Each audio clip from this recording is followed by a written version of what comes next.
IAS, IPS అంటే British India నుంచి కూడా కలెక్టర్లకి జ్యుడిషియల్ పవర్స్ కూడా ఉన్నాయి వాళ్ళకి. ఈ అధికారులు ఒకానొకప్పుడు వాళ్ళు చదివిన చదువు వాళ్ళకి ఏం నేర్పిదంటే సంస్కారాన్ని, పని చేయాలన్న తపన్ని, ఒక బాధ్యతని అనుక్షణం గుర్తు చేస్తూ ఉండేది. రాజశేఖర రెడ్డి గారు రాకముందు అందరూ కూడా అధికారులు ఎవరన్నా చపల చిత్తం, ప్రాంతీయతత్వం, దుర్బుద్ధి, అహంకారం ఉన్న వాళ్ళు ఉండేవారు. అప్పుడు కూడా చాలా మైన్యూట్ ఉన్న వాళ్ళ లోపల పెట్టుకునేవారు తప్ప బయటికి బహిరంగంగా నగ్నంగా ఎప్పుడు వ్యవహరించలేదు.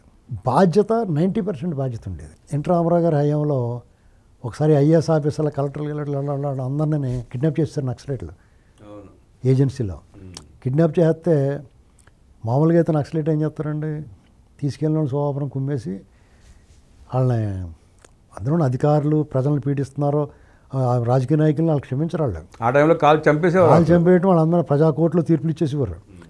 కానీ వాళ్ళందరినీ కొన్ని లక్షణాలు ప్రజల పట్ల వాళ్ళు పనిచేసిన తీరు, వాళ్ళ బాధ్యతని గుర్తించి వాళ్ళు విడిచిపెట్టారు.